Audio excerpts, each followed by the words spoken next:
The next item, Agenda 11, is to consider the report of the Electoral College Review Working Group, and I shall call in the first instance on the Reverend Canon Jan Gould to introduce the report.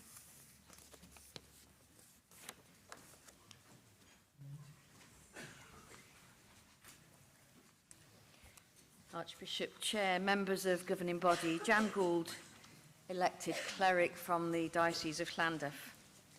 I will be proposing the motion, but before I do, Dean Nigel Williams, who chaired the Electoral College Review Working Group, will introduce the report itself to you.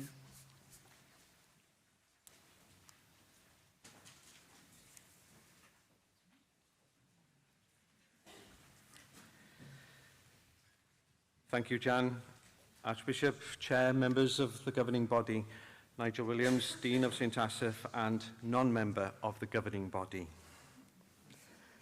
Thank you for the opportunity to introduce the Electoral College Working Group's report.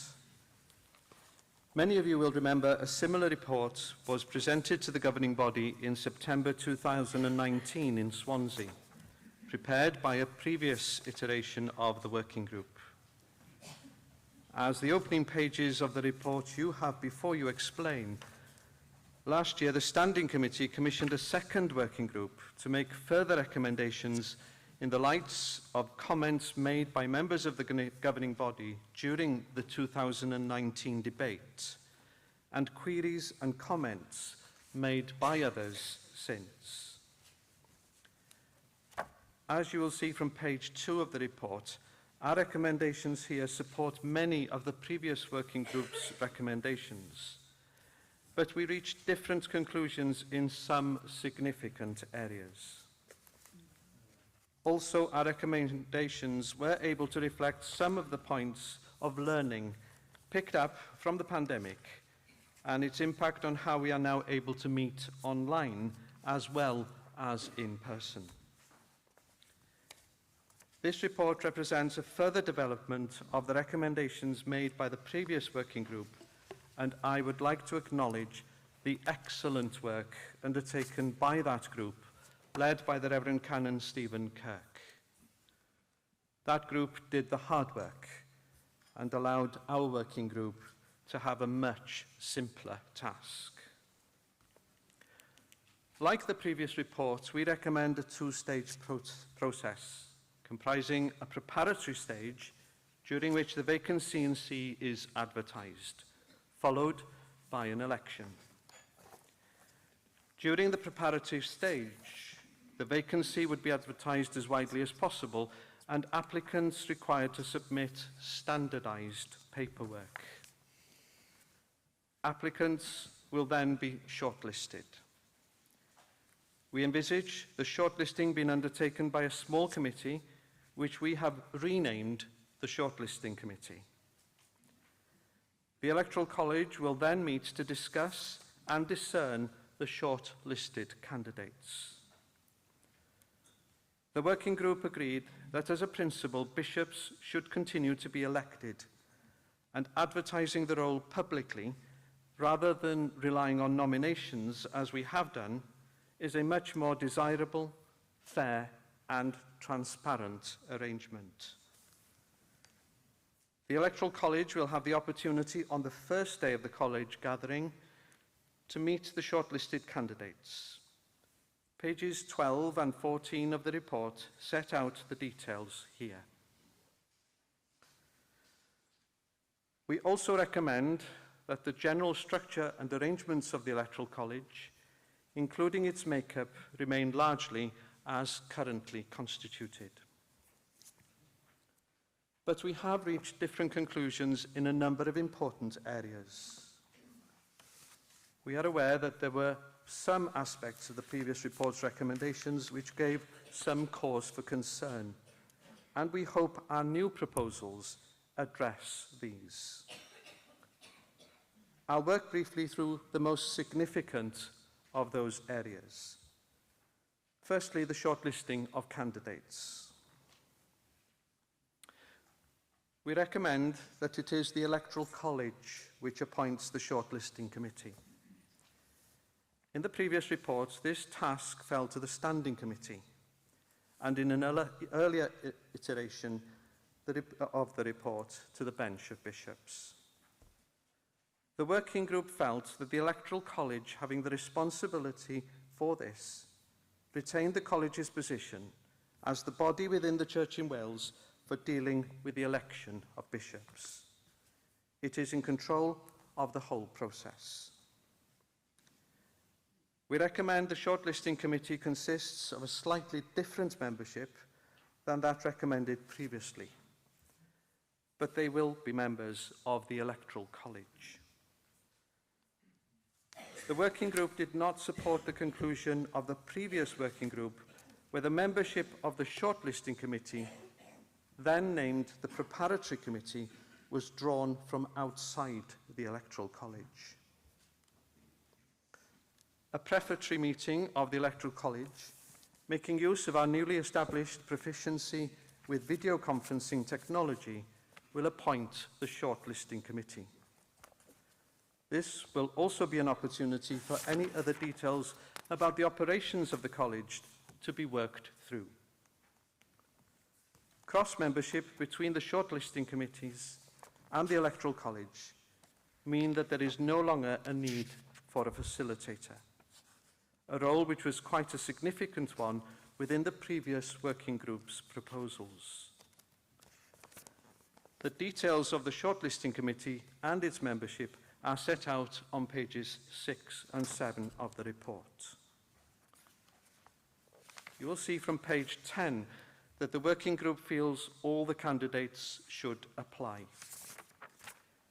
This may seem incongruous, but it will mean a release from this often rather artificial pretense of candidates having to be seen as being somehow bashful of feeling that they have the gifts to be a bishop and seeking the role. It will, of course, still allow suitable candidates to be encouraged by others to apply. But ultimately, it will be up to the candidate themselves to submit their application. The previous report included provision for the shortlisted candidates to visit the vacant diocese as part of a series of pre-arranged visits. This, in effect, made the shortlist public. The working group felt this was not necessary and would prefer that the shortlisted candidates did not come, the shortlist itself did not come to public attention via a programme of visits. If candidates wished to discreetly visit the diocese, as already happens behind the scenes, they would be free to do so, but no structured visits should be arranged. The working group has also simplified the construction of the diocesan profile.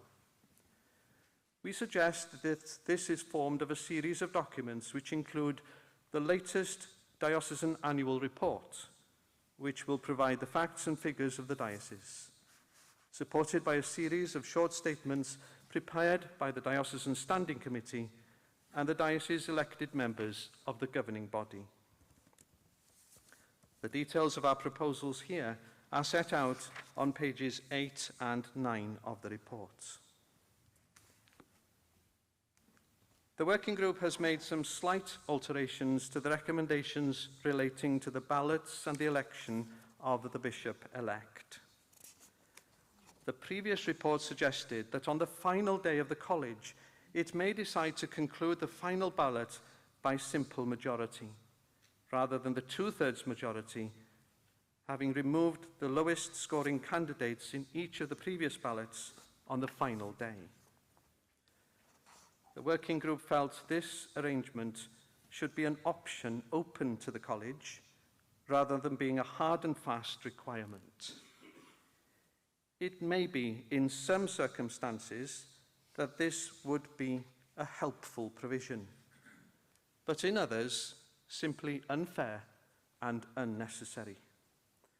This is therefore retained, but only as an option. The details are on pages 15 and 16 of the report. Perhaps the most significant recommendation of the working group made for the Electoral College is towards the end of the report. Currently, responsibility for appointment would pass to the bench of bishops, but the working group was conscious that this was quite a task to pass to the bishops, even though they have a good track record, and recommends that if the college concludes with no decision being made, a second run takes place, with the decision only going to the bench if the second college also ends with no decision. You will find the details on page 17. This is obviously quite a break, but would ensure that we pursue an election as assiduously as possible. We do not propose any significant changes to the arrangements for the election of the Archbishop of Wales. And basically, this mirrors the recommendation for episcopal elections. We have inserted one detail which relieves the president of the responsibility of chairing the college. This is because it is highly likely the president of the Archiepiscopal College will be a candidate. Taking away this responsibility will help the president focus on being a candidate and the stresses and strains that come with it. We recommend it as an option for episcopal colleges, but we recommend it substantively for the Archiepiscopal College. The details are on page 19 of the report. Finally, the working group felt strongly that electors should receive training for their task. This is to ensure they are conversant with the procedures and the operations of the college, but also to make sure they are properly equipped to undertake their task of discernment. We have been deliberately vague as to what this training should involve and how it should be arranged, but recommend that training is put in place. This is a broad overview of the report, and I will now hand back to Canon Gould, who will formally propose the motion to the governing body.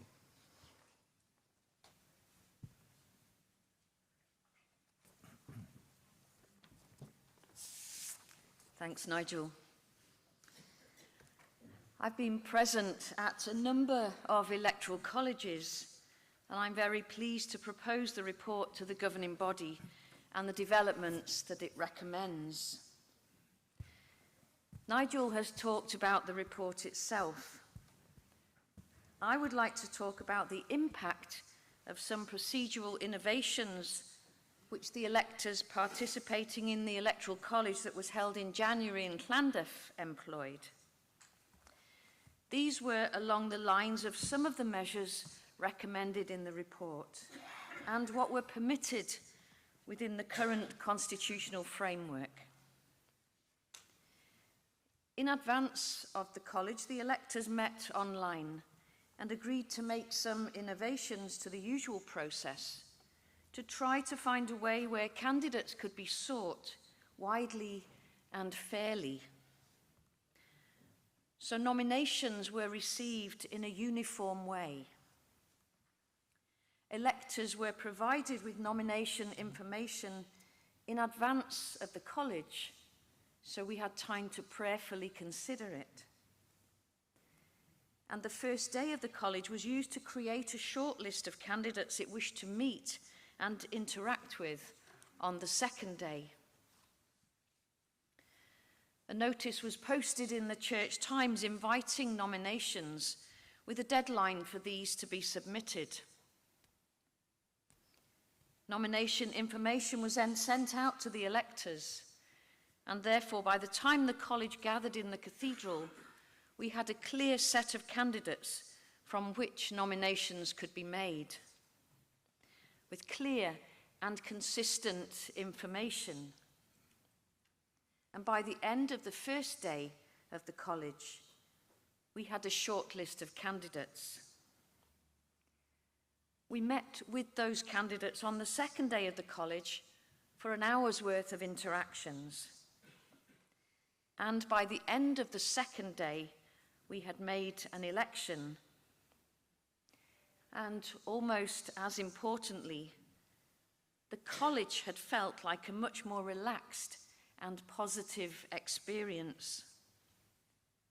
None of the feelings of despair or trauma that some electors have felt after previous colleges. Staff asked for feedback from the electors afterwards, and this was very positive, with a few helpful observations. But importantly, electors felt the innovations that we employed led to a process that felt much fairer and less fraught. The important point to note here is that the Electoral College is the Church in Wales body to elect its bishop, and it is a good spirit-led system. But it can work so much better. The process we used in Llandaff this past January demonstrated that with better information, with consistent information, and with more time to digest that information, then better discernment is possible. We made a process work in January. The report's recommendations provide us with an even more thorough and systemic means to achieving this, something built into our structure. The report also ensures the primacy of the Electoral College as the body in control of the entire nomination and shortlisting process, as well as the election itself. I'm very pleased to propose this motion to you. Finally, the governing body is aware that there is already a bill in progress to make the necessary changes to the Constitution. This is currently in select committee stage and will be debated at the GB meeting in September. The details of the bill and its supporting papers are available on the Church in Wales website. The backers of the bill are listening to today's debate, which will inform onward work. You have until the 10th of May to propose any amendments to the bill, which will be considered then by the Select Committee. I do encourage you all to please engage with that process. Thank you. Thank you. The motion as proposed then is that the governing body do commend the September 2022 report of the Electoral College Review Working Group. I formally second the motion from the chair. In a moment, I'll call people to speak as the motion is now open for debate. When I do so, would those who wish to speak please come forward on either side of the hall. In the interests of efficiency, when the queue on both sides has expired, I shall not issue any further invitation to speak. Please will those speaking remember to identify themselves, including their surnames, when they begin. Can I mention 2 points? First, would speakers be kind enough to confine themselves to matters of principle and procedure and avoid reference to individuals involved in previous electoral colleges or to any specific things done or believed or supposed to have been done within the confidential stages of previous electoral colleges. Second, the point that Canon Gould has touched upon, this is not a legislative motion. There is, as you've heard and know, a bill currently before Select Committee, which will in due course come for consideration by the full governing body. Things said and done in this meeting will not themselves affect the text of the bill. Strictly speaking, it is open to members to propose amendments to the motion. For example, that we commend the report except for recommendations such and such. It's a matter for members, but they may think that it is more sensible and proportionate not to get involved in that. Any concerns that people have about specific matters can be voiced in the course of debate. These matters will be known to the backers of the bill and will be put before Select Committee.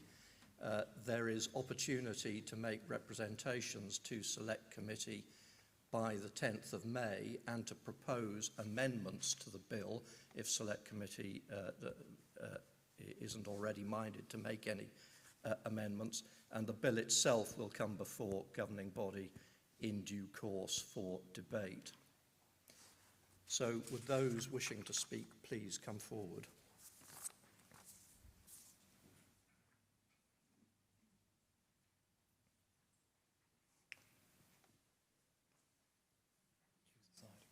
Yes, Archdeacon. Thank you, Chair. Members of the governing body, Mike Colmore, Llandaff. I think with the exception of the most recent election appointment to Brecon, I've been at the electoral colleges that have taken place in the province the last 15 years, and it was my privilege to have been involved in the recent election to Llandaff, already referenced by Canon Jan. And those of you who, like me, had been at previous elections experiences will know exactly what she was talking about when she spoke about the difference in atmosphere in the most recent election process. And for me, that was almost entirely down to the fact that those who were present were so much better informed and prepared in relation to the candidates.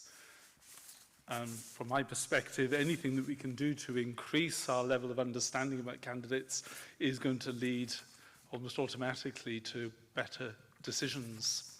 And so I support absolutely the principles underlying this reform. That's not to say it's necessarily perfect. In fact, I have some questions about it myself, but the process and the principles absolutely. And of course, it still does allow the dioceses to innovate in their own particular context. One of the things we did, for example, at Llandaff this year was to have a diocesan-wide consultation. Every ministry area, as we have them at Llandaff, every ministry area was invited to respond to a series of questions. You know, what are you looking for in your new bishop in terms of leadership, pastoral care, spirituality, and so on? And those answers, those responses fed directly into the diocesan profile that was created. It all helps to build this body of information that, as I say, hopefully enables us, under God's guidance, because he's still part of this, no matter how detailed we make the process, under God's guidance to make the best decision and have the best discernment process that we can have. So I support the bill, and thank you to those who've worked so hard in bringing it to this stage.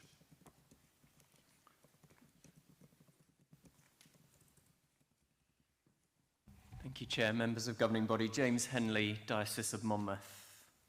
I wanted to second the Archdeacon's thanks to all those who have played a part in the current working group and previous iterations of the Electoral College working group. It's a matter of such importance to our lives as a church, but also real sensitivity as well, and so can't have been an easy process, and I know it's one that has taken a number of years, but as they have been set out for us, the recommendations in the report, I think it's all very much good common sense and sets out a really helpful way forward for us.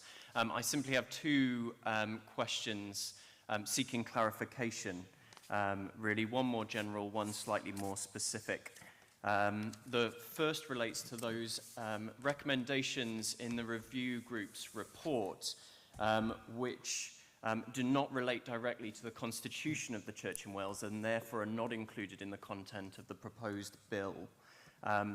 How will those be appropriately written into the policy of the Church in Wales, if you like, to enable electoral colleges going forward to make use of them? And who will have the power to change and or amend them? My understanding of the current situation as things stand with the bill as drafted is that essentially each electoral college would be able to decide in its preparatory meeting whether it wants to make use of those recommendations or whether it wants to do something different to those things which have been recommended in the report that's before us. And is that what we would like to happen, if that makes sense? And then the second is a more specific question.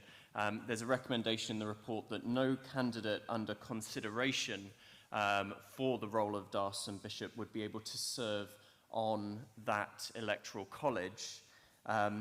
What happens if a candidate is a current diocesan bishop who is seeking translation? Would the same rule apply? Or does there need to be a clause that covers that situation if and when it might arise? Thank you. Thank you. On this side, please. Chair, Archbishop, Governing Body, Dan Priddy, elected St David's Diocese. I would like to start by thanking the members of the working group for their report and the effort that's gone into it. I know it's not an easy topic to look at, and working on the previous recommendations and refining them rather than starting completely from scratch is very positive. I've been to a number of electoral colleges and I wish these recommendations had been in place for the processes I went through. I definitely fall into the category of very difficult and painful experiences at electoral college. There are three recommendations though that I would like to pick up on more specifically. The first being recommendation 7. This is, I think, the one recommendation within the report that I would strongly object to. I know I'm not the only one concerned about the concept of a shortlisting committee, and I think in this format it is vastly improved on the shortlisting committee that was previously recommended. However, I feel it still puts a large amount of power into a smaller group of people. Yes, it's a benefit that they are members of the Electoral College, but my observation would be, is it really necessary? Yes, to be there to ensure the post is properly advertised and that shortlists are received and in the correct format and all the candidates are eligible. However, does it need to then scope that number of people down to a smaller group? We already have the provision in recommendation 14 that on day 3, candidates with the lowest number of votes can drop out of contention, and therefore the ability of an electoral college to whittle down its own group on the day seems a far better way to shortlist than moving that power into a smaller group of people. One question I would have on recommendation 14, though, however, is you said that the electoral college can deviate from this, so therefore choose not to whittle down final candidates on day 3. However, it doesn't say how this would be achieved. Is it a simple majority or is it a 2/3 as with other elements of the electoral college? Secondly, recommendation 11. I think this is most welcome, and moving the electoral college away from being poorly informed on candidates already sounds like it's had a positive benefit. I can't think of any employer who employs people without even having met them. I think that's a good benefit, and the inclusion of delivering a homily is a well-received addition. Finally, in recommendation 19, I have a slight concern with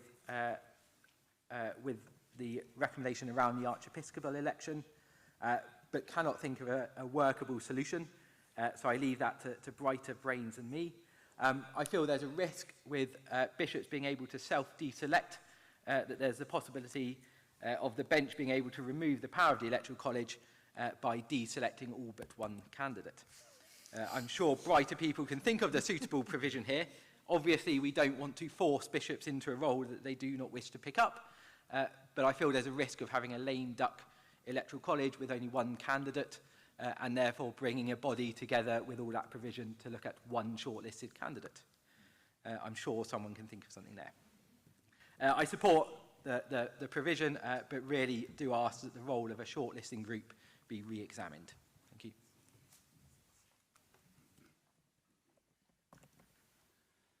Paul Murray, Swansea and Brecon elected and member of the Electoral College. Can I reiterate what Canon Jan said earlier about the success of the last election at Llandaff? Certainly the preparatory meetings were of enormous benefit, and to be able to arrive at the college fully briefed was much benefited. I don't want to nitpick on the recommendations, but I would ask the governing body to commend the report as it stands. When we met in Swansea and debated this the last time, I was probably one of the most vociferous objectors to it. My concern was the shortlisting being taken out of the hands of the Electoral College. Here, the Electoral College will appoint the shortlisting committee. So your Electoral College members, appointed by your diocese representing you, will have an influence on the shortlisting. That can only be good.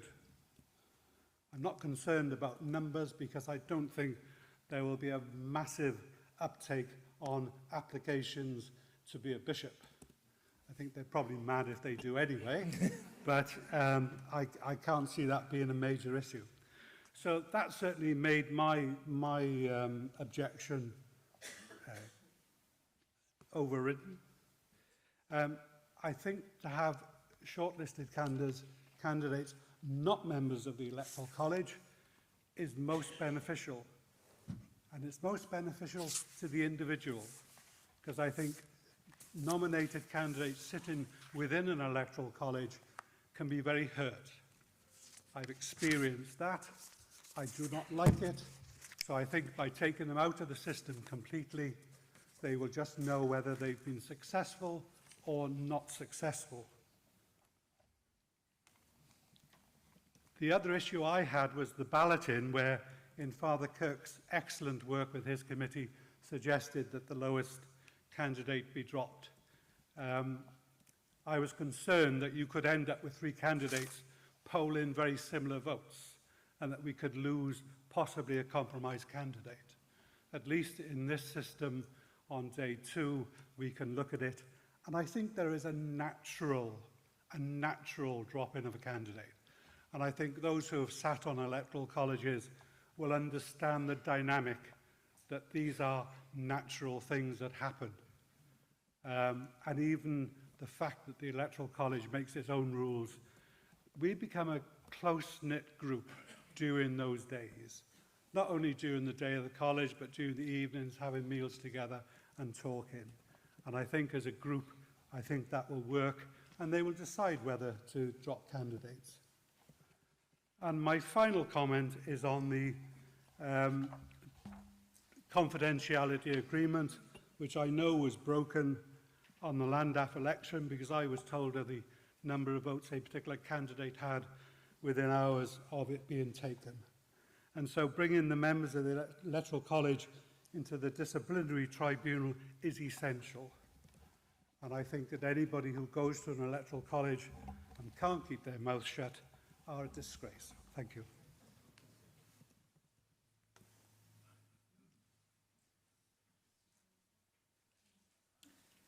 Peter Lewis, elected cleric, Llandaff, Archbishop Chair and members. I was on the last Electoral College as well, and it was a really good experience. So particularly thank you to Simon and the Archbishop for managing changes, which made it a really enjoyable process. But one of the things that we talked about, and Dr. Heather Payne isn't here today, but we chatted at length in some of the meetings in the diocese Electoral College that we had, was how do we encourage people from the Church in Wales to be able to be looked at as possible candidates. So Section 11 in the report does mention that quite specifically, but it doesn't give any details. It says we welcome that somebody is doing something about encouraging senior leadership, but it doesn't give any more details. So I just wondered if somebody can inform the governing body what is that procedure that's taking place to give more opportunity for a flourishing of leadership from within the church in Wales. Thank you.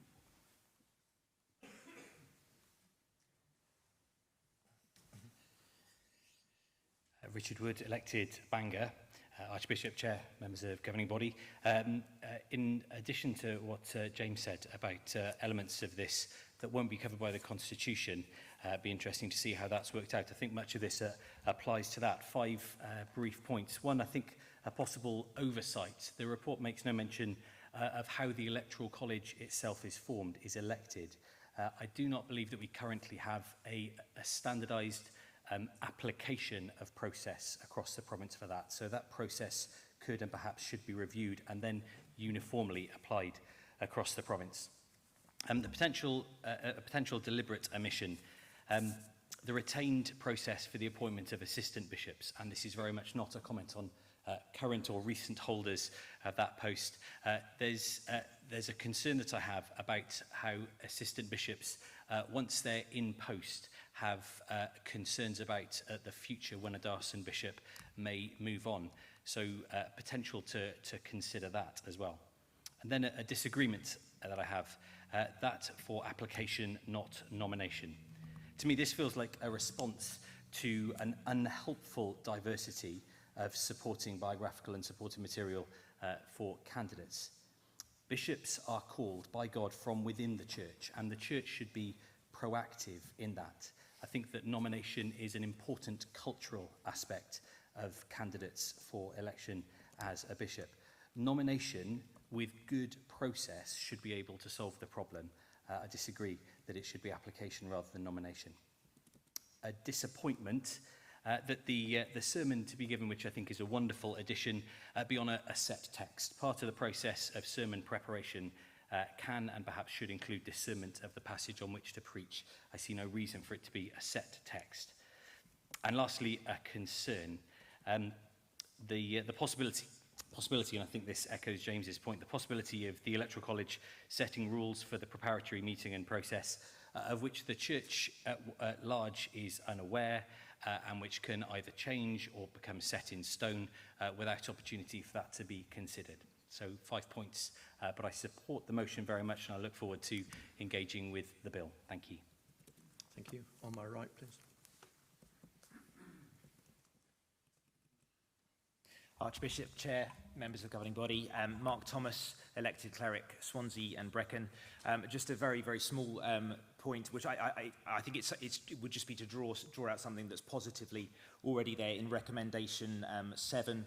The comment a bit about being mindful of diversity, equality and inclusion of Welsh-speaking candidates. I don't know anything about previous candidates in electoral colleges and stuff, but I was just wondering whether it would be possible to make it explicit that ethnic diversity is included in that. My anecdotal understanding is that numbers of ethnically diverse clerics has been increasing, but I was just wondering if it would be possible for that to explicitly be mentioned in the wording. Thank you.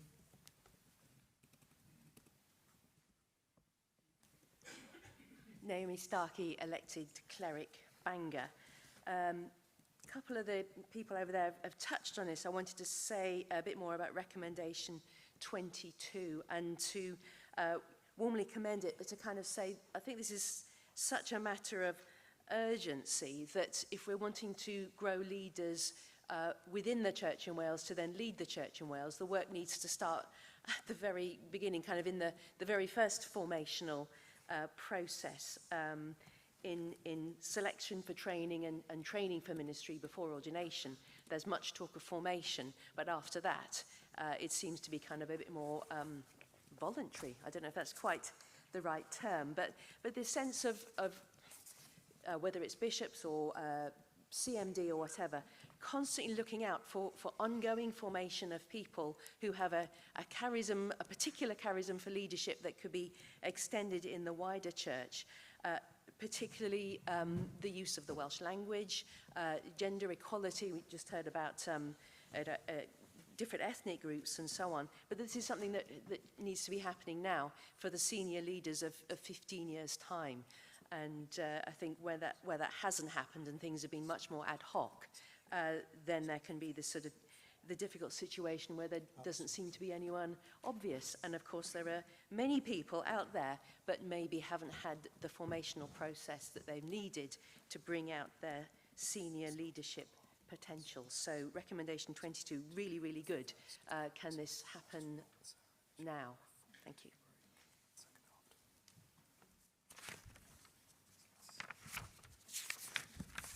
Richard Mackay, Diocese of Monmouth, co-opted. Archbishop Chair, conference, sorry, the last time I was in this room was the Trade Union Congress back in May, so if I call you comrades halfway through, just take no notice. I wanted to be brief in that I wholeheartedly support the report. I am not a member of the Electoral College, so I am in largely blissful ignorance of how it all works. The issue of shortlisting to me is so obvious as I wonder how it's taken so long to come to it, because nowhere else would you put out an advert and then just interview everyone who turns up no matter what. I do think, however, that there needs to be some thought about the shortlisting committee, making sure that, again, there is consideration given to diversity, particularly of sex, gender, race, and so on, because at the moment a group of 9 people or so could become very unbalanced very easily. The question of nomination against appointment, I see no reason why the Holy Spirit or members of a relevant church community could not tap someone on the shoulder and say, I think you should make an application for this post and go from there. I think that simply a nomination process that we have at the moment is just too unwieldy.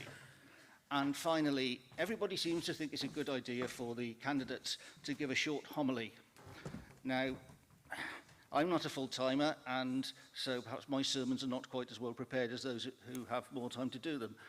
But I seem to remember being told that a lecture at university was the way of getting information from the notes of the lecturer to the notes of the student without passing through the brains of either. There's a danger that a homily may not be the best approach. We should be thinking about the candidates talk about how they see the diocese, how they see their role in the diocese, how they see growing the diocese. On that basis, not a set text, but choosing one that seems appropriate, as I think Richard or one of the others suggested, might actually make more sense than saying, here you are, you've got the Good Samaritan, come up with something new. Diolch yn fawr. Chair, members of the governing body, Jonathan Wright, elected cleric, Swansea and Brecon. 2 points. The first is with regard to key principle 2. I'd just like to question the use, and I'm grateful for the opportunity to put these questions to the backers of the bill and for the opportunity for us to have engagement before we have to submit a letter with any potential amendment to it. The first is with key principle 2. What is merit? After considering Michael Sandel's really excellent book on the tyranny of merit, I'd just like to unpack what you mean there, and whether actually it's a fool's errand to try and place candidates into a particular order of merit. Whether there might be some nuance put to that phrase. The second is with regard to recommendation 7 and the statement of a minimum of 3 names shortlisted. I just wondered if you would comment on how you came to that number and whether actually a minimum of 6 to ensure, as we're asking for there to be a diversity and to include at least one Welsh speaker. I assume there's something particular behind that number. I'd be grateful if you could just unpack that a little bit. Thank you very much.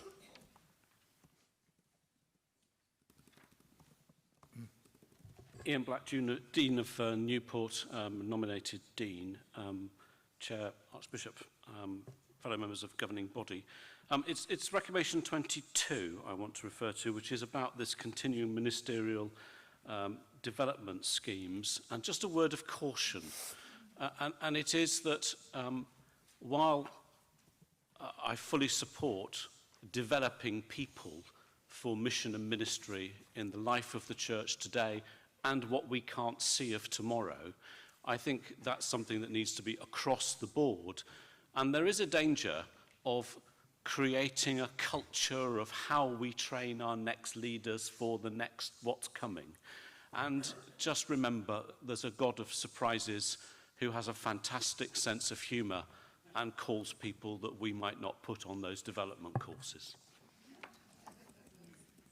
Thank you. Before I call on Canon Gould to exercise her right of reply, I'll just pick up on something that Richard Mulcahy said, taking the opportunity that I have. There seems to be great enthusiasm for this notion that candidates should give a homily. I don't get that. I've never understood that.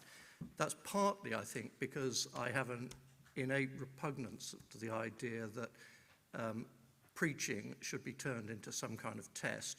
But perhaps more significantly, it seems to me to be a bad practical idea. The subjective responses of a group of electors to a particular short homily is very unlikely, I think, to be of a great deal of real use. It's probably far less useful than the reputation that someone has. Of course, it has the advantage that reputation is nebulous and has the appearance of being non-objective, but a reputation is far more likely to be useful than the subjective response to a single homily. But second, and perhaps more importantly, one of the best ways to make bad decisions is to place too much emphasis on things put in front of you immediately. That happens with interviews, incidentally, on which I think there's research. And the risk, I think, is that there'll be an excessive response to a well-received homily, which will queer the decision-making. So I just invite people to think more about that. Anyway, Canon Gould, or indeed Dean Williams.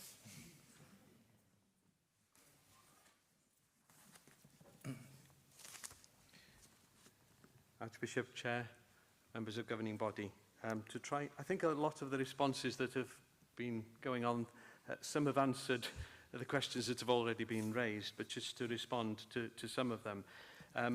Each electoral college has already got the right to set its own regulations. It always begins in that way. So some of the recommendations that have been questioned is already part of the way the Constitution is written.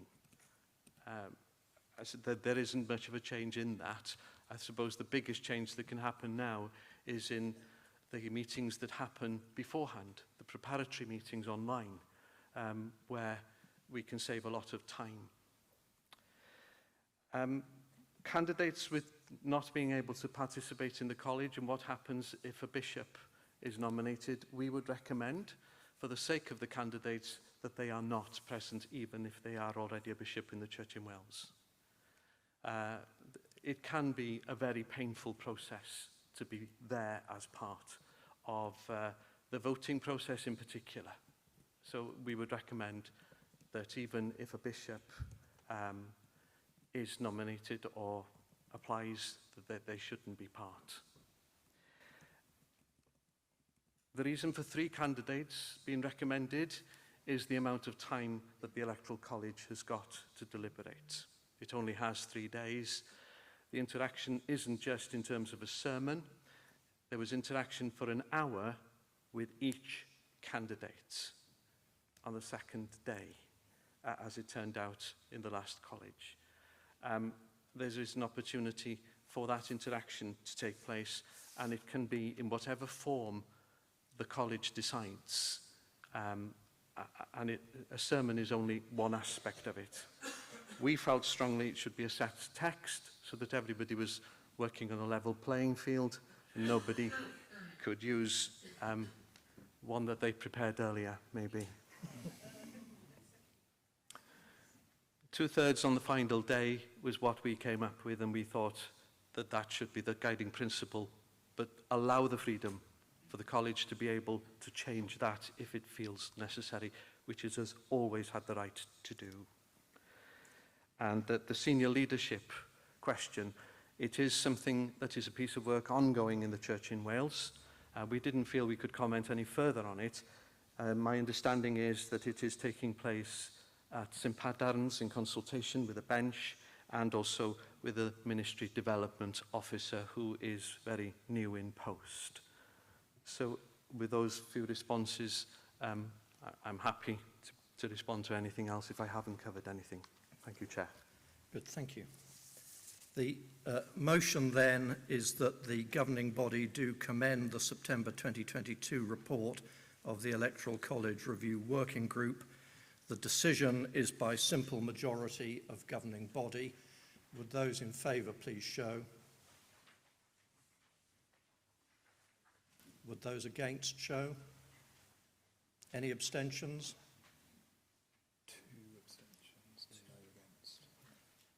2 abstentions, none against. The motion is passed.